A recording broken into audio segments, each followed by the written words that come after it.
But it's the only way you're ever gonna learn. You look back and it's all in the past. I'm dwelling on the thoughts I cannot say to you. If I don't say the words, then maybe it's not true. And it feels alright when they come and say to you. Good evening and welcome along to NUFC Matters with me, Steve Wraith. That is the professionals with Stu and Mitch, and as Twitter goes into meltdown, and not because of the NUFC timeline, but because Elon Musk has ballsed it up. NUFC Matters is still here to give you an hour of NUFC chat. Good evening, chaps. Good evening, Steve. How are you? Good to see you guys, as always. And what we tend to do on this show is when we haven't got any talking points, we open it up to the chat, and there's quite a few coming in early doors. Big welcome to Morris Kennedy, as always. Says, is there any reason we don't have a separate sponsor on the match day warm-up and training kit like some of the other clubs? Surely it's an easy deal to do. I think we've talked about this, Stu, haven't we, on the show? We've alluded to the fact that, you know, we believe, at least anyway, that there will be other deals done. It's just a question of when, not if. But yeah, it is an easy deal to do. But I think what we've shown behind the scenes is we do the deals when we're ready and for the right price this time. Not to the first bidder, but to the highest bidder. Yeah, I think the three words is not trust the process. It'll be watch this space. Yeah. For sure, there'll be new advertisements done, whether it be training shops, whether it be grounds, whether it be stands, whether it'll be away shirts, whether it'll be anything that they can nail down to get money for, they'll do it. But again, I've got it written on my arm, tattooed on my arm. Everything happens for a reason, and I personally believe they're holding back on sponsorships so people don't associate us having money so they can inflate the prices even higher. And it was quite interesting to use the word meltdown, because that was the word I was going to use quite a lot today. Because since we did the show last Sunday, apparently now we're skint as a club. We're now skint. So ignoring there, I was speaking to the Heat earlier, and I says, how much do you think we would have spent if we didn't get into Europe? And he says, about 100 million. I said, right, okay. Add the Champions League money to that. Add the new sponsor to that. Add the Sky money to that. They're just playing it canny, and they're doing it right. But again, they went into meltdown about that. But so yeah, we're skint. Of course we are. Madison signs for Tottenham, meltdown. So Lazardai, we'll just call him Dom from now on. He was only ever linked with us through the media, but he signs for Liverpool, which unfortunately for us, whether we like it or not, have a bigger pull than what Newcastle United have currently. Meltdown. Tonali, who, by the way, has passed his medical, had the audacity to take a few days break after a long season, which he was in the Champions League semi-final, then just finished an under-21 tournament. Few days to get home and sort his stuff out and say goodbye to friends and family and just to recuperate. Meltdown, because Dave from heaven hasn't seen him waving a scarf above his head on St. James's Park. So apologies if you're Dave and you're from heaven and you haven't said that. I was going to say that. I'm sure there's a few people that are just like proper meltdown about it.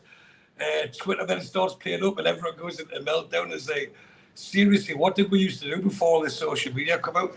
You know, you just used to get the Chronicle, and it was seemed like the Chronicle was more factual than what it is at the moment. But it's mental. We've signed, if you want an alternative positive view, we've signed one of Europe's leading midfielders from a team that was in the Champions League semi-final last season. That's what we've done. We've signed one of the promising youngsters and loaned them to a Champions League team. That's what we've done. And we've still got money in the kitty. So I think I mentioned it last week when this Ekitiki thing fell through. We went and signed Isaac. So I don't think anyone's bothered about Ekitiki now. We've got Isaac. So we will use the three words of trust the process. We're doing all right. It was 2 months nearly off the window to go, 8 weeks left. I don't understand what all the panic is. We will get the right players to make our squad better than it was last season.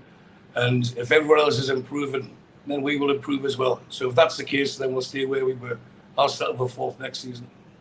Yeah, original question, Mitch, just about the about the training kit and stuff. Why we don't have sponsors for that? But we said we will be getting stuff like that. It's a case of when, not if. I do believe that anyway. It's not unusual at times for clubs to wait and get the right deal, is it? Yeah, and I'd agree with you. I think it's something that they're probably wanting the right associated sponsor at the right time at the right kind of money. So, and are these deals easy to do? I wouldn't know. I've never done one. And so, you know, and some of these deals carry clauses that can be very complicated. It's, you know, you've seen different clubs tackle things in different ways. Didn't Spurs have a different sponsor for their Champions League kit one year that they were in the Champions League? And so there's things like that there's all kinds of different ways of doing it. Newcastle United will do it their way in their own time, and no amount of gnashing and wailing the teeth and jumping up and down and getting upset about it and getting impatient will do that. You know, and so we just have to sit tight and enjoy the journey a little bit. I do think moving into July makes a difference from a counting period point of view, and that might influence when certain things are going to be announced or not.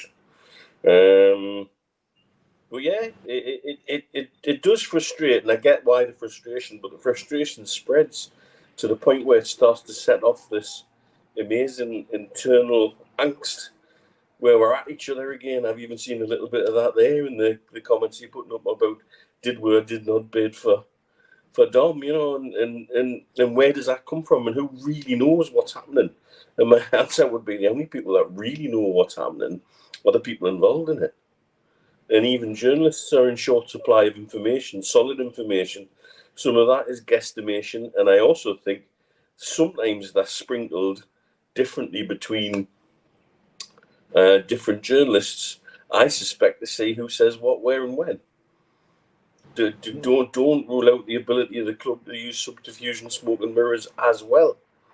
So I think, the Centre Parks one was because there was no alcohol sponsorship allowed in France. Lager at the time, didn't we? Yeah. Good point, that, Sam. To be honest, I'd forgotten about that, but yeah, it's a really good point, and that was many years ago. There's loads of different ways we can do it, and I wouldn't be unhappy, you know, once we get down to the same level as some of the rest of the clubs where they've got official tractor partners and official agriculture machinery partners and things like that. I suspect, though, our owners will want to have a classier level of association than that, and not just any old tat. Yeah, no, I would agree with you, mate. Most fans don't sit chatting on Twitter and other formats. There is no panic, says Paul.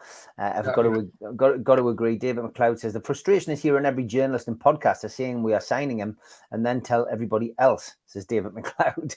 And C. Dan Smith says faith with the owners and manager. Remember where we've come from. It'll all be sorted and we will move forward. Stephen Kennedy, as always, a very comprehensive question from Stephen. Says, do you think we dodged a bullet with Maddison? I was talking with a friend from Hinckley. He says, Mads had a bit of an attitude and he's not a great trainer. I said I wondered if he chose Spurs because he would have made a sure start there. With us, he would have to be on it all the time and training to get in our team. My mate said Maddison would have looked at the likes of Maxi not getting a guaranteed game and thought, sod that, more money and more game time, so I'm off to London. It's all in the past now and could be sour grapes on my mate's behalf for Maddison leaving and Leicester being relegated. Roll on the new season. Did we dodge a bullet, Stu? I don't think so, no.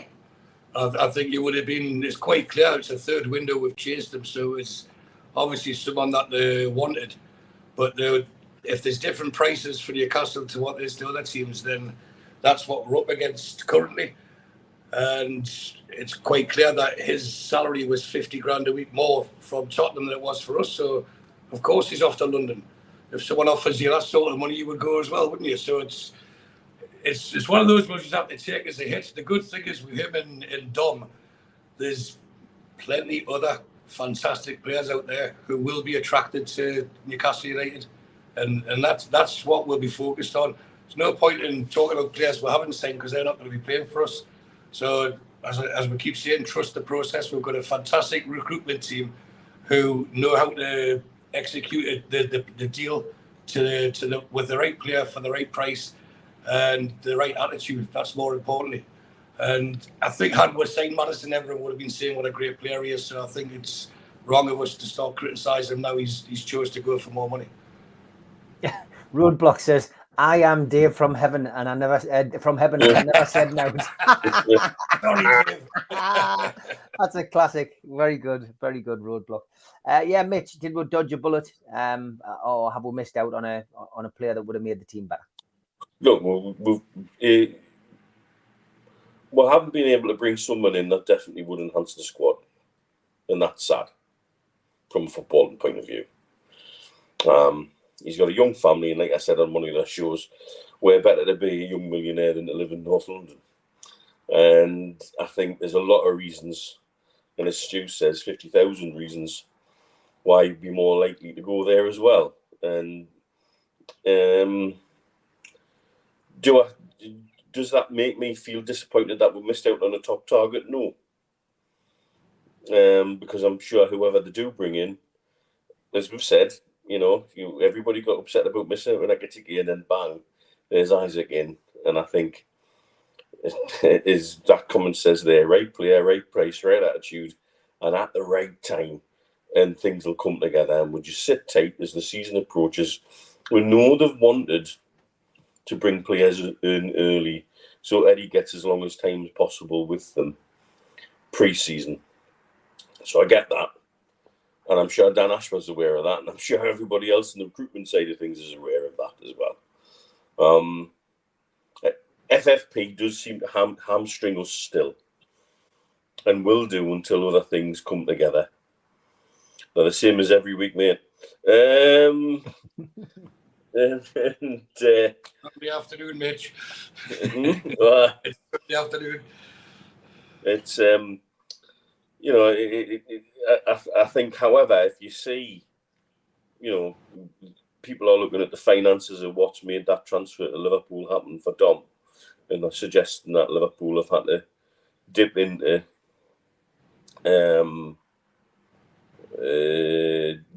loans and things to bring players in, and that's interesting. From it might not be that not all is well in the FFP world for other teams too. But I think it's definitely something that was brought in to hamstring clubs being able to claim and pass other teams. And I think that is clear that it is something we have to navigate carefully. But I think Tonali won't be the only proper signing, as it will, if you'd like, that to come in yet. Maddison, yes, I think I would have liked to have seen him in the squad. I don't think we've dodged a bullet with him per se, but equally, if he's not, if for any other reason he prefers to be in North London, then good luck to the kid. Okay, lots of people commenting about your lighting tonight, Mitch. Oh, Ian McKenna, has Mitch dyed his hair green? Gary Milligan, has Mitch come by motorbike? Michael, interesting eyebrows, Mitch. What happened after Friday's show? Andrew, not sure if Mitch is lighting, but it looks like he's sporting the Joker's wig. I mean, there we go. It's never ended. Okay, Andrew also asks a question, Stu. He says, do the lads think Ashworth and co speak to clubs about players? For example, Dom, hear the prices are too high, say they won't do business at that price, and go on to the next target, waiting for a lower price? Absolutely, they are. For sure, they'll be, as we've discussed many times, they've got a list of targets that they want.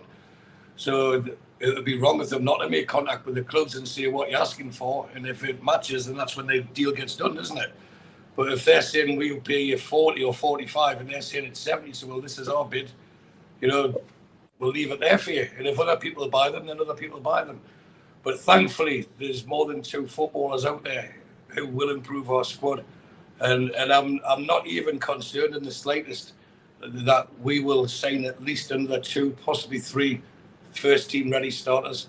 Now, whether they all start in the first team or we're definitely for the squad. And I still think there's a big signing to come. I don't know who. It's just the feeling I have that I do think the watching the chairman's interview and everything else, he's got the bug and he wants Newcastle on the map quicker than even as quick as we have been. So I can see us getting a name that's going to sell shirts, a recognised name, but that would have to fit into the work ethic that is the squad and price-wise, etc. So I'm sure there'll be plenty of guesses out there. We've been linked with loads extra this week. I don't even know if Barry's done the list or if he's run out of ink for his pen. But he's done the list, yeah. Carry on, I'll find it for you. Yeah, because it's crazy. Griezmann's the latest one on the list, but he would sell shirts, I'm sure. But you have to look at the way that we played last season. But last season we played that way because that's the squad and the players that we had. And that was the best way to get the best, most efficient results out of that squad. Now, could he change to a 4-2-3-1? Could he go 4-4-2, which was his preferred method at Bournemouth? Could he be flexible and change and have the players for certain formations? And this is what Eddie Howe gets paid for, and I think he's earned enough trust from all of us to just let them get on with it. And they'll sign players. I'd be surprised if we're doing this show next week if we haven't made at least one more sign within the next week. It's the start of the new financial year. And it's good that we're playing the paupers, that we don't have the money and let the press say we've been outbid by other people, etc. Because it lowers people's expectations. You know, there's clubs out there who desperately need the money and do have good players, and we've got the money. But we're not just going to give it to you and land extra on top just because you've asked nicely. So we won't do that. We'll get the players in, and like I would say by this time next week we've signed at least one more. All right, the question is on the screen there from Andrew. Mitch, what's your thoughts on that? I think they probably do, don't they? It's the way it works in football. You'd be daft not to at least speak to people away from the public glare and see if a deal can be done. Well, all of these things are about negotiations, aren't they? And any transfer is a negotiation. What do you value the player at? This is what we value the player at. Can we find common ground on anything? Do we make that common ground up with add-ons? Do we make it up with in different installments? How do we do this? So it's I'm sure conversations happen well out of the limelight and well off the record, and I'm ever more convinced very few of those conversations will be happening in and around NE1. I think a lot of that business will be done away from the region. And why not? It's a global game anyway, isn't it? So, it doesn't really matter where it is, as long as the player ends up here wearing the black and white shirt.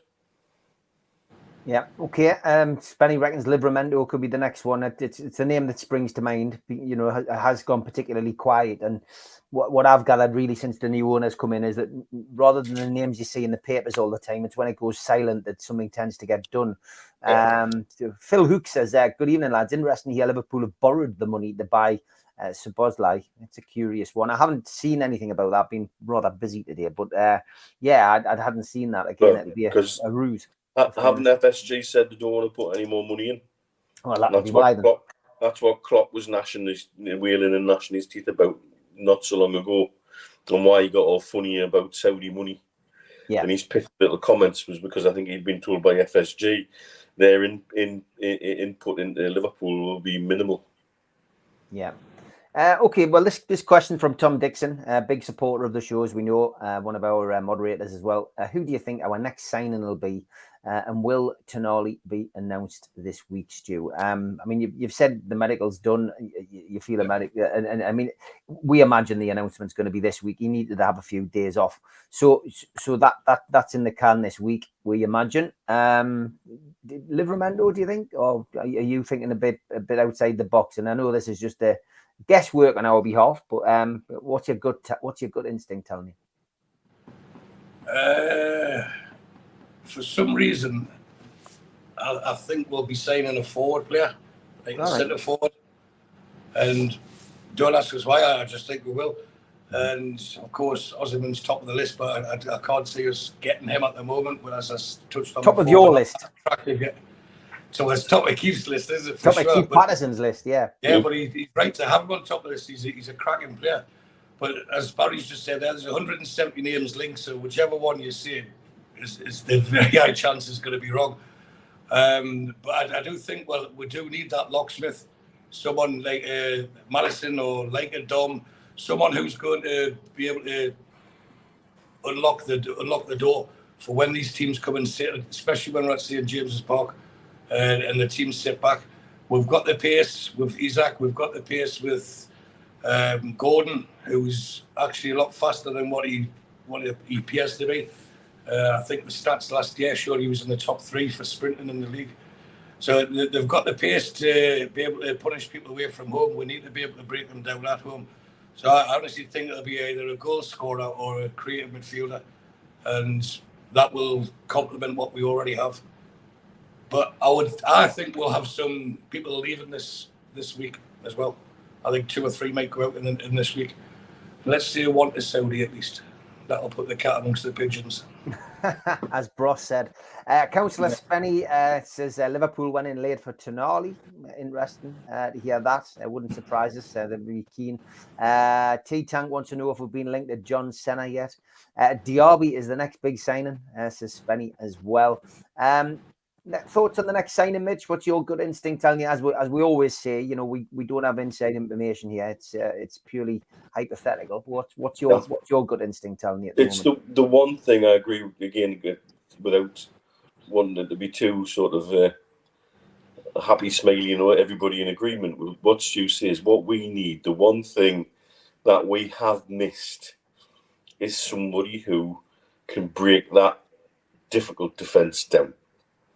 That was the one thing we were shy of last season when people came to St James's Park and parked the bus. Being able to pick that lock is the key. And that's the kind of player. And by nature, that's going to be an exciting signing. That's going to be a signing that'll really get everybody, you know, off their feet and looking forward. However, I think also we'll have to have one mind on departures and who will go. And I think the price on that kind of ticket might be a departure of ESM, because I see him as our biggest saleable asset. And I think that's the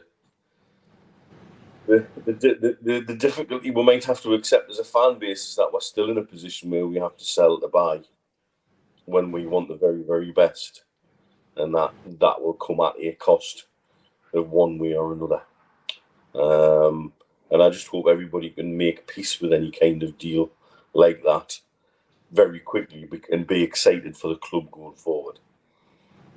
Darlow to Bournemouth's been reported, says Stephen Anderson. Marnie is an interesting one for a forward, but wages could be an issue, which you know, lots of people always highlight wages. This one from Little FB Sam, of course, he says, are clubs cutting their own throats by going deep into debt?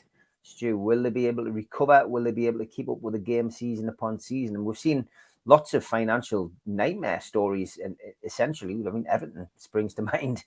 Nothing ever seems to get done.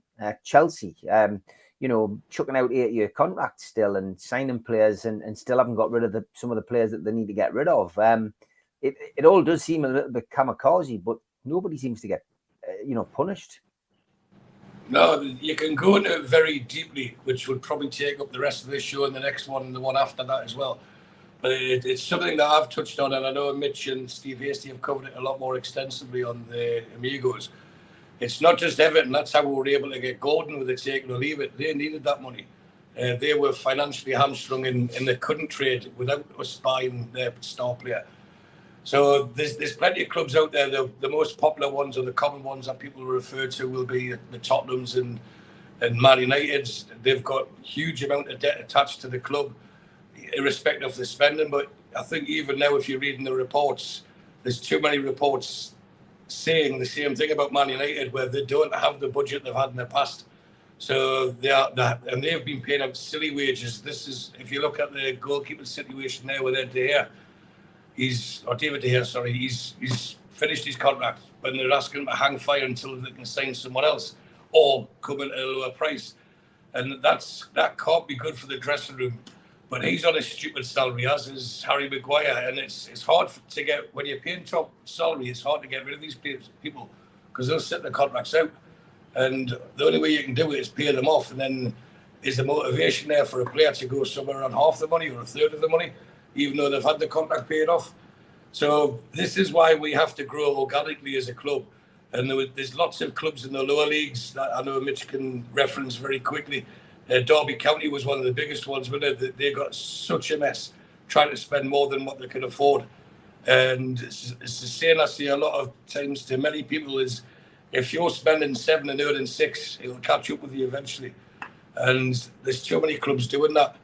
And we thankfully are in a position where we don't have to worry about getting into debt. And we will we're on the up, as in it's one thing I think Mike Ashley did right in hindsight was give us a blank canvas to start the advertising from, because there was next to nothing coming in. So we can grow that very, very quickly, which will generate a lot of money very quickly. So Newcastle won't be affected by the financial fair play. But where we are held back is we don't have the money, as you said, like Chelsea, to go and spend this money that they did. But that was within their limits. They've sold players now in excess of over 100 million easily, and they'll sell more. They'll bring in 150 to 200 million and probably spend the same amount this summer. But you get a lot of people off the wage bill, and they've had nigh on 20 years of sitting at the top table, of getting incredible backing from an owner. Doesn't matter how they did it, he did back them financially. And that, so they went in that with no debt. They've also got a huge sponsorship deal. So unfortunately, 20 years ago, we were bigger than Chelsea. We've got a long way to go to catch them up. But on the field, we're ahead of them at the moment. And that's where we have to play canny with our recruitment. And we can't just go, okay, I'll have him. I hear Arsenal's interested in him, so we'll sign him. We have to get it right every time, especially on the big signings. And that's maybe why it takes a little bit longer. So that there's no need to panic. We can go out and sign a Maddison, but if his heart's not in it, why spend 40 million and give him 175 grand a week? So Boslar, you could sign him for 60, 70 million. But if he'd rather be somewhere else, that's not who we need at our club. We want people like the Brunos, like the Botmans, like the Isaacs, who see this as a challenge and want to grow with the club and get established as we are. So there's loads of clubs that will get into financial trouble. You see the fire sales, they'll be at Leicester or Southampton. They'll all play hardball, but they have to get rid of players. They cannot afford to keep them. And that's where we as a club are looking to start making the rich pickings, hence the bid for Maddison. And I wouldn't be surprised if we did sign someone from Southampton. Although you mentioned Livramento, I would like the Lavia, the midfielder. I think he'd be great cover to play in the cup games. I think he'd be great cover if and when Bruno or Tonali get injured or suspended. He's Premier League experienced, and I think we could get him at a decent price. So if we have to make a signing from Southampton, that's who I would choose.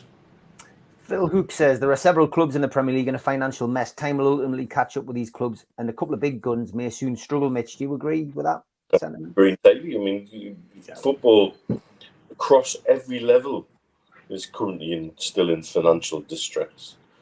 Not just in England, but across Europe too. You've got to imagine this: at one stage last season, 6 of the top 10 clubs in the Championship were either under a transfer embargo or financial restrictions from the Football League. 6 of the top 10, which is nonsense, including the 2 who got automatically promoted in the end. Newport County supporters Trust just issued something this week. They want to sell the club because they're under financial pressure that the fans cannot run the club anymore. And that's outside of the Football League. Or it's at the lowest tier of the Football League. And they're looking for a benefactor to take the club off their hands because they're feeling under pressure with Wrexham and their owners and what they're doing. And it's across football. And Phil's quite right. There's some way it will catch them up. I'm very interested to see what eventually comes of the investigation in Everton. And I'm pretty convinced it was passed to a commission because the difficulty they've got is untangling Usmanov's business interests in Everton with Mashori's business interests in general. Not just the obvious ones that they immediately pulled and could pull, but there's much deeper links there. And I think that's why the Premier League went, well, look, we're now in an area where we're not sure we can actually rule on this. And that's why they've passed it off to somebody else.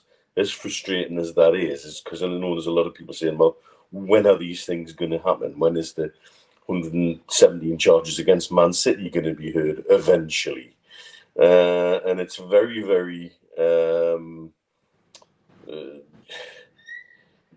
complicated when you're looking at it beyond a certain level.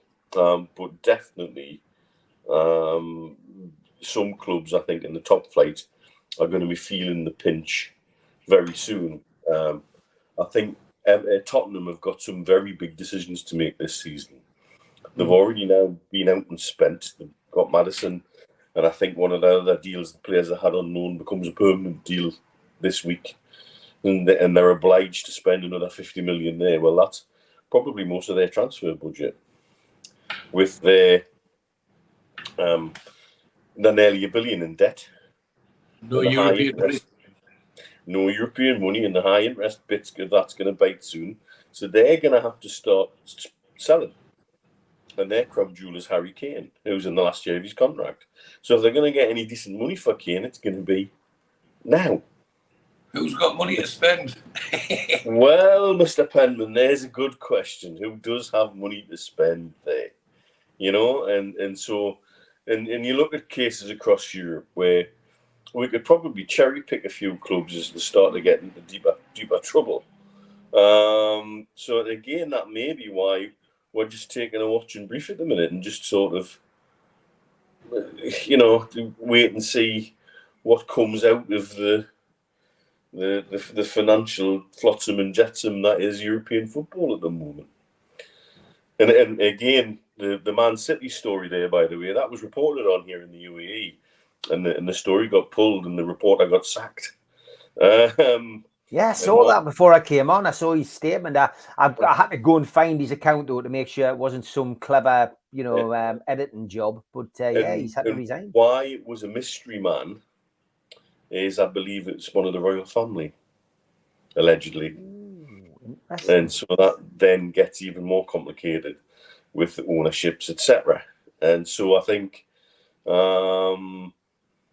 there's all sorts. I'm convinced that was actually reported on when it happened, and I'm convinced it'll be in one of the many charges that are sitting there against Man City at that time.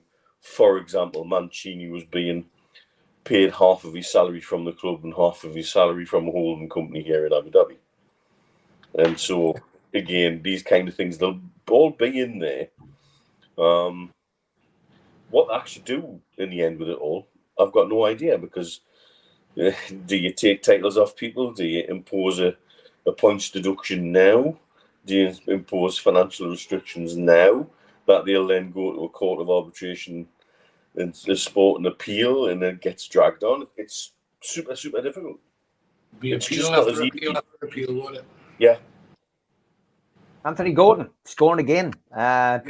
He's having a hot streak, isn't he, at the moment? Finishing off the season, scoring for Newcastle and a couple of goals for the under-21s. Certainly good, keeping in shape, building his game up, and notching goals. Not a bad habit to get into. Okay, we're over halfway through the show. Here's the ads.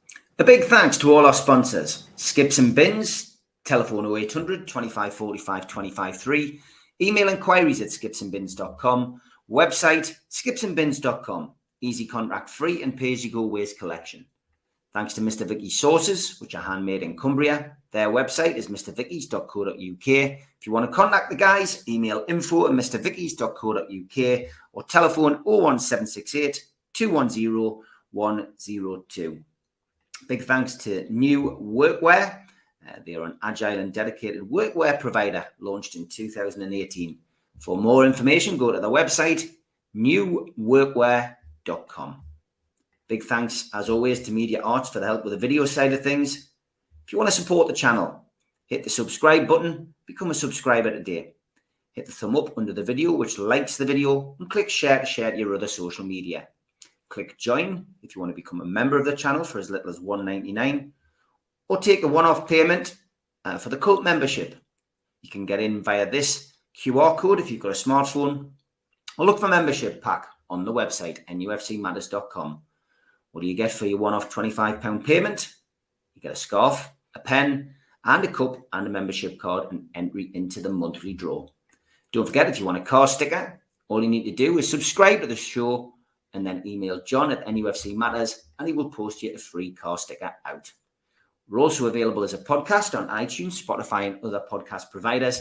And we also support the food bank on this channel. NUFCfansfoodbank.co.uk is the virtual matchday bucket where you can make a virtual donation 365 days of the year. The new Alan Shearer raffle is underway. 150 tickets at £1 a ticket.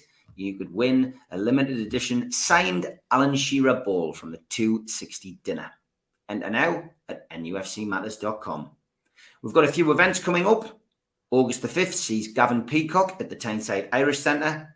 Tickets are £10, and you can get them now from nufcmatters.com. Our Christmas event takes place on the 7th of December at the Tyneside Irish Centre, and that's an evening with Frank Clark. Tickets are £15 and available from nufcmatters.com. Finally, Waddle, Keegan, Beardsley and friends. The class of 84 is on at the Town Theatre and Opera House on Westgate Road in Newcastle on Thursday, January the 23rd. Tickets are now available from the Town Theatre and Opera House.co.uk or telephone 0844 2491 000. That's the box office telephone number 0844 2491 000. Spenny want to know if he can come on if he's got green hair. It'll have to be a wig, Spenny. It'll have to be a wig. We'll go down a different avenue, lads. We've talked a little bit about players and transfers and getting moved around.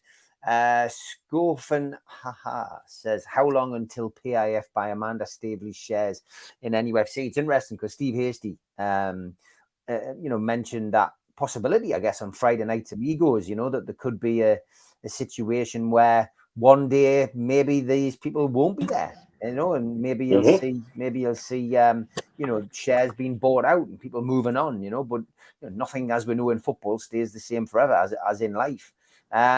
What's your views on that, Mitch? Do you think that could possibly happen? PIF's current business model, I believe, when they buy businesses, is to have a 20% of the shareholding in terms of risk management in somebody else's hands, rather than have 100%. The challenge for Amanda and Maynard in particular is investment into the club in that 80-10-10 manner, where there could be a time when PIF want to put a heck of a lot more money into the club. Then how do they raise and match their 10%? I think it's easier for the Reuben brothers to do that, very much so. But they are of the three groups in partnership and ownership of Newcastle United, they are financially the weakest, as it were. And so I think it's very plausible that one day that might come. Because certainly in terms of investment into Newcastle, in terms of putting cash investment into the club, it would be a much easier beast to manage, for example, if PIF had 100% of the ownership. What's your thoughts on this, Stu? Possibilities that it could happen in the future, of course. I often feel, that these people will be there until maybe the trophy comes, the first trophy. I think if there's a time to bow out for maybe, the people who started the revolution, for want of a better expression, it would be when a trophy was in the cabinet. Give them the opportunity to take part in something and then move on. And, people do move on, people get replaced. I don't know whether it'll ever happen. This is only speculation and just coming from a question from one of the guys in the chat. Great question, isn't it? It gets you thinking. Yeah, my belief or my understanding is that within 3 to 5 years, PF will buy Amanda's shares out, and that will give her a premium because the club will be worth a lot more, 10% wise, than what it was when they first got it. But at the moment, her role, and she's doing admirably, is being the face of the club and taking any flack, etc., and just making sure the day-to-day running's going on. Now, they could actually buy a percentage of her shares out, and she can still have the same role and become, rather than a shareholder, become on the wages. But they'll know what they're doing, and as much as Amanda's enjoying, I know he said enjoying the ride, that would have got a lot of traction. As much as she's enjoying her role within the club, same as everyone else, they've bought into it for money, to make money. And she sold our club to the PIF on the basis that they'll make money. So I'm sure somewhere along the line that she'll gain financially from it. And the best way she can do that is sell either her whole shares or some of her shares and still be involved with the club. But whichever way it's done, it'll be done for the benefit of Newcastle United. And let's hope it's not for a long time, but if it is 3 years' time, 5 years' time, we'll be in a lot stronger position there. So financially, she'll be in a lot stronger position as well. And we can't thank them enough for what they've done. No, definitely. Great question, that, and one which certainly provokes a lot of thoughts. And I think a lot of people have taken it on board. Councillor Spenny says, I think Amanda and Mirdad are an asset for the club. I think they would stay as employees. Mandy would have no problem getting a loan based on her share values, says JB. Michael says, doesn't Amanda and co have an agreement to run NUFC on behalf of PIF? Not sure on that, but it's an interesting question. It's a hypothetical one. I'm sure we're a long way away from that happening, but as I say, it could be a time when they feel they need to move on, and maybe a trophy win would give people an opportunity to bow out at the top. We'll watch that with interest. Barry, of course, does a lot of work for us with this. 164 names in the bag on his list so far. And you'll see Barry on Monday night on the fans forum. We're being linked with Reece Nelson from Arsenal on a free, Mitch. Would you be interested? I don't know anything about this guy. I've got to be perfectly honest. All I know is that his name's a lot easier to pronounce than Dom's name. And if he's being released on free from Arsenal, then he's not the caliber of player that we want. Yeah, as simple as that. Let me tell you something about Reece Nelson. He was the most effective substitute in the whole Premier League last year. Good stat. It's a stat and a half. There you go. I know that because I seen that link today, and I was speaking to my Arsenal supporting colleague at work, and he says that would just sum up Arteta. For some reason, he's not happy with Arteta. He says, but letting him go on a free, and I says, well, if his contract's up, he's not letting him go. You can go. But that could be the sort of signing that could tempt anyhow. The guy has ability. He was a regular for the England under-21s, and it's a possibility. I can't see why not. He'd be very good for the squad, and he would be better than some of the people who currently hold squad numbers, such as Ryan Fraser, etc., and he'd be a downside cheaper as well. So I can't see that not being. I can't see that being a bad thing for us. That's what I was trying to say there. I think if we could get someone like him, why not? Why not, indeed? Okay, great question. That Benny says having a minority shareholder as chief executive is a good thing for all. Currently, in her direct interest to do the right things for the long term of the club. We had a couple of other questions. Benny, watch this space, he says, with the two Nice players, Thuram and Todibo, not included in their club's new kit launch. He says Thuram looks nailed on for Liverpool, but Todibo could be ours. He could be Shaw's heir.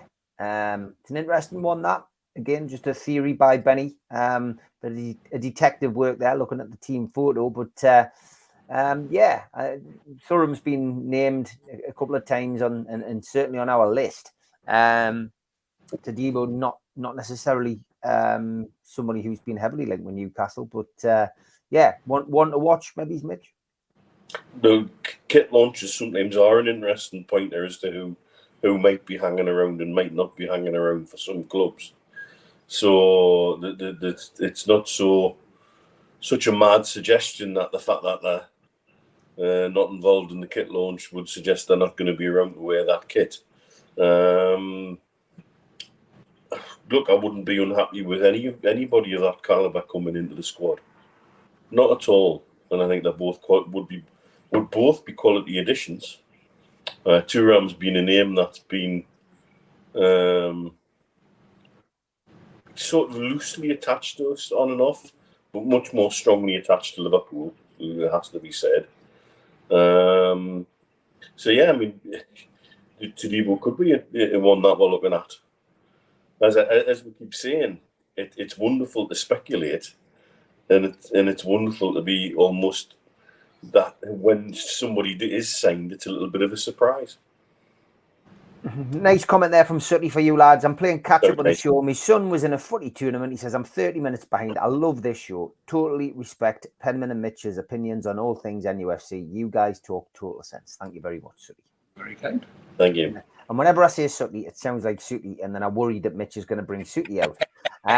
So it's Sutty. Would I do that to you? Definitely Yeah. not. I found a little video on me. I'm going through my phone the other day, and I found this video of you with Sutty on your hands. I was like, what the hell was that all about? But yeah, got a few other questions coming in. I'm conscious of the time. Paul Toon says, do you think Anderson will get more game time this season? Yeah. Yeah. He deserves it. Absolutely.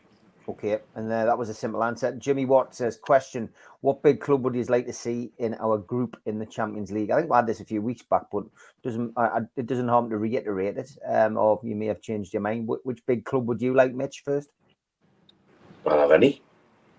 Yeah, I'd enjoy to go. Say we'll go absolutely anywhere. Of course, you want to go to places like the Camp Nou, and you think about Barcelona, and you think about games we've had against Barcelona in the past in Champions League. So that always springs to mind for me. And obviously the connection with the clubs of Sir Bobby Robson. So, you know, the sentimental part of me would like something like that. But just take anyone. We've got nothing to lose, and we're going to go and have a good time. Yeah. What about you, Stu? Any names in the bag? Real Madrid for me was the one that I wanted. I'd love to see them come to St James's as well. You know, it'd be fantastic. Yeah. I think Real Madrid, but I'm sure we asked this a few weeks ago, weren't we? We were, I think so, The one that would be very naughty would be Ajax. You just imagine there'd be 30,000, 40,000 Tune fans in Amsterdam, and some might not even come back for about 3 weeks. You know, the home leg would have been played and everything. So, but for me, Barcelona, they're not playing at the new camp next season. They're playing at the Olympic Stadium because the new camp's getting refurbed. Madrid, I think Real Madrid, someone that we haven't played against in that competition. Knowing the way football works, we'll probably end up getting AC Milan, and Tonali will go home, and that could be a bit tasty in the stands as well.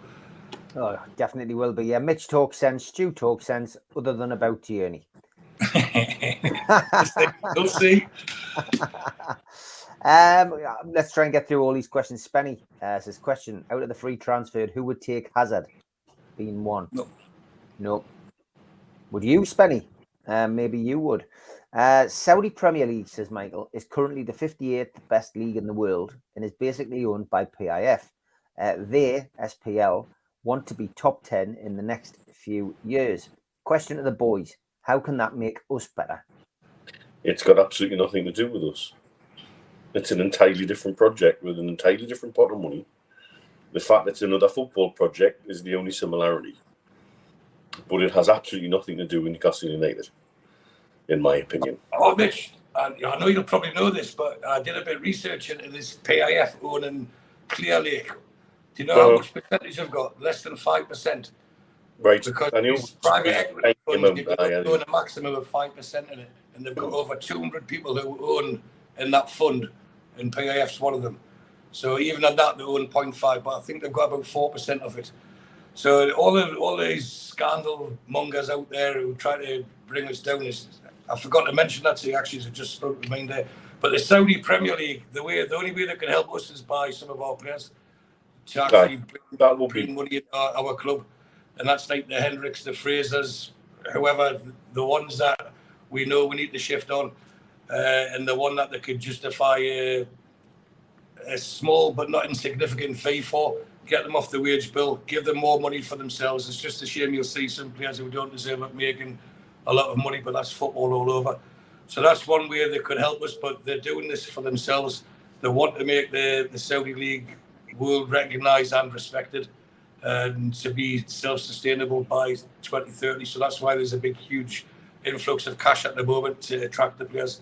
But as I think we talked about last week, you can't just get the best players all the time. You've got to get people to fill up the team as well, and that's where we could help. We could be helped out by their interest in some of our surplus to requirement players. Benny says, funny how rival Premier League clubs instantly lose their disdain for Saudi money, Saudi human rights, etc. when they get offered money from Saudi clubs to sign players they'd like to sell. It's a very good point, that, Benny. Isn't that funny? Wayne Gilmore, he says, hi, lads. Hope you're well. Can any of you explain financial fair play and how it affects our spending in PIF's still relatively early days of owning our club? Do you want the long explanation or the short one? We've got 10 minutes. I'll do the short one then. Mitch can do this very, very well.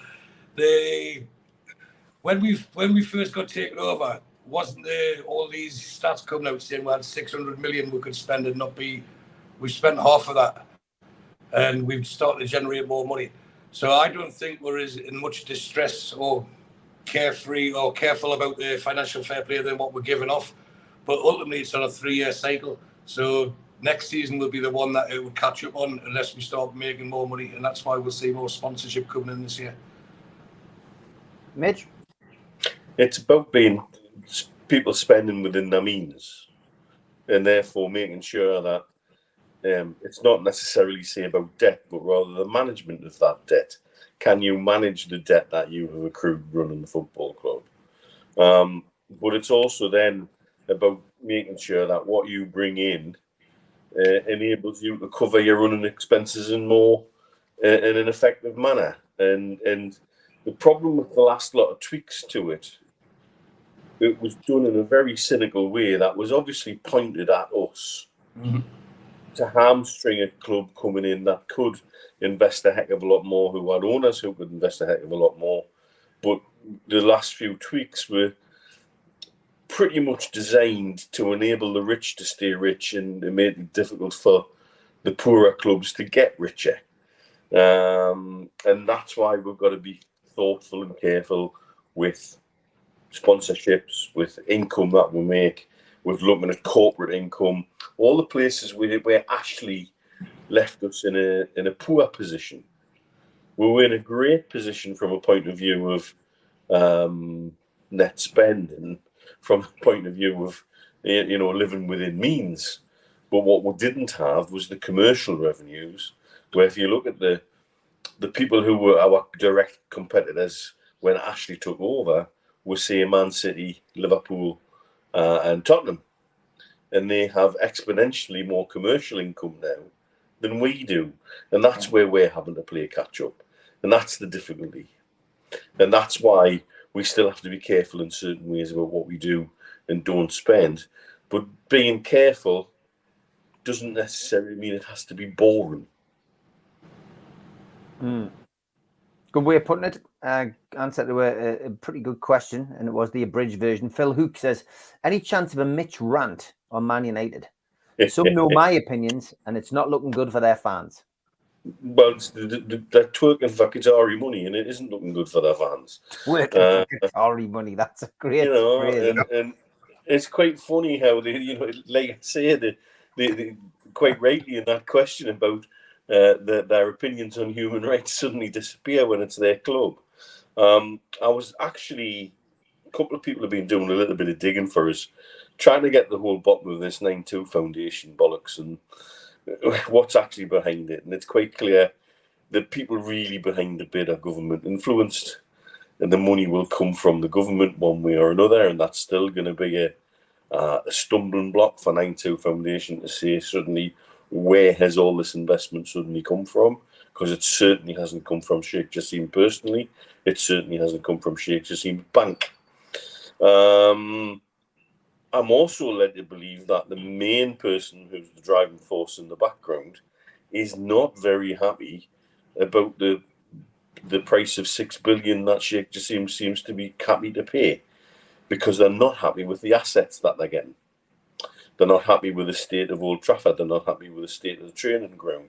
That they feel for 6 billion they should be getting more quality of asset.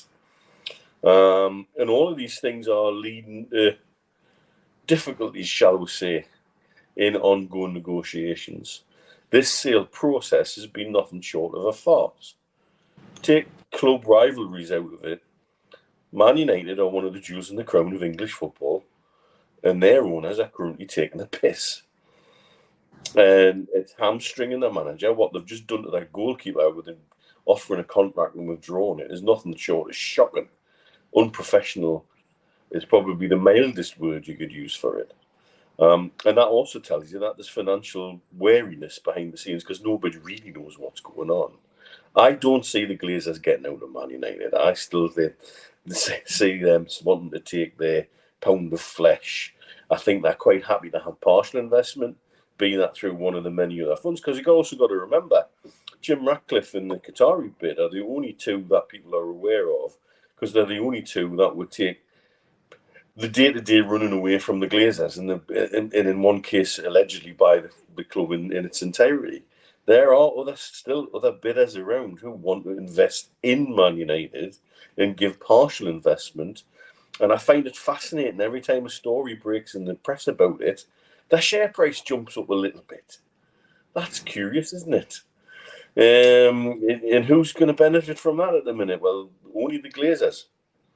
And so the way this whole thing's been handled by Rain Group, again, a group I'm very suspicious of after the whole Chelsea debacle. I think there's more to run with it yet, and their time's ticking because the transfer window is now open. That means it's closing, and so this could genuinely mess their pre-season up. And to be honest with you, as a Newcastle fan, I'm all for it. I think they've overpaid for Mount. I think that's a ridiculous amount of money to pay for Mount. I wouldn't have gone anywhere near that amount of money. Also, don't see what he brings to Man United that they don't already have in that squad. And again, is this a case of somebody's given the manager presence in his, and how long will Ten Hag suffer that? I'm the Schadenfreude isn't lost on us. I do quite enjoy a little bit of that, but at the same time, take fan loyalties out of it. If that was our club, I'd be dying with what's happening because they're dragging it out, and it seems to be the only people in the box seat that benefit from it are the Glazers. Yeah, it was a great protest, wasn't it, Stu? It was. Yeah, should have got just shouting at shop stage of a takeover. I didn't see Melly there. No, I didn't. Do you know? I was thinking, is it not time for a final bid from the 9-2 Foundation? But Mitch, you checked out this foundation started in February, didn't it? Aye, round about Valentine's Day is the first time you can. Right. Could it not have been the 9th of February, hence the 9-2 Foundation? And that's them just a play on words. Because I think what they were trying to attach it to was when Sheikh Jassim first started supporting Manchester United. That's what they're trying to go down to with the fans over. That's what they're trying to do, yeah. And am I not mistaken, does Ratcliffe not own in Nice the two players, the Thuram and Toledo, that were linked with there? Yeah. So I can't see him want to do business with Liverpool. So if anything, he might sell it to Manchester United on the cheap if he was getting in there. And if not out with spite, sell him to Liverpool. So it's all wheels within wheels, as you say. It is. Listen, I'm going to go with I've saved 3 questions, lads, and that I can't pick one. So short answers to these 3 questions. Spenny, first of all, question for the panel. What you think of Seville being reported that all their players are up for sale with them having 800 million in debt? Is there anybody you would take from Seville, Mitch? Stu? Don't pretend to know Spanish football well enough these days. I'd have to have a little glance at their squad. Well, let's do that next week, eh? I'm sure there'll be people in there that will be worth having a look at. Mm-hmm. Maybe have a look and see for the next professional show. We'll have a look and we can use that. Best show by a country mile. Thank you, John.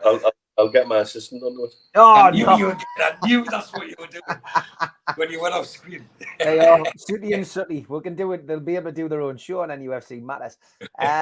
So yeah, we'll do that next week. JJ says, question: if after 3 years we're 315 million in debt, can the owners not pay that off? And if not, why not? Well, they can't they? They can run a debt as long as they're sure they can afford it, which they can. That's one way of doing it. They don't want to get into debt. As we've repeated often, they want to do everything correctly through the front door and not try to abuse the system. But there's nothing wrong with that. They could get debt when it comes to, if necessary, building a new stadium or money for the stands, because that's when the financial implications will hit Amanda. The Reuben brothers have plenty of money, as do PIF. So that's something that is probably realistic, to be honest.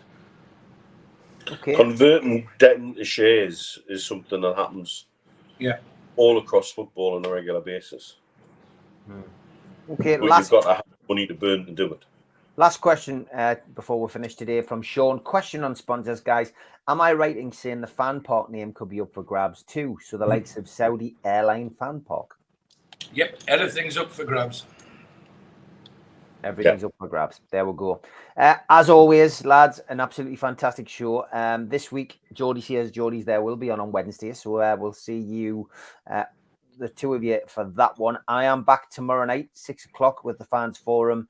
And the rest of the week's shows will be announced in due course. But for now, thank you to Stu, and thank you to Mitch, and thank you to Sooty. Take care. See you soon, lads. See you later. We still do 7 NUFC Matters show a week for free. But if you want to help support NUFC Matters, then there are a few ways of doing it. Hit the like button on each live broadcast and video. This helps the channel grow. Hit the subscribe button and select the all notifications bell so you don't miss a single show. If you want to help us financially, then you can join the channel using this button with the membership starting at $1.99 a month. Or you can drop us a donation in the chat using a super sticker. We're also looking for sponsors. If you'd like your brand advertised on the flyers for the show and featured during the ad break, then email John at nufcmatters.com to arrange today.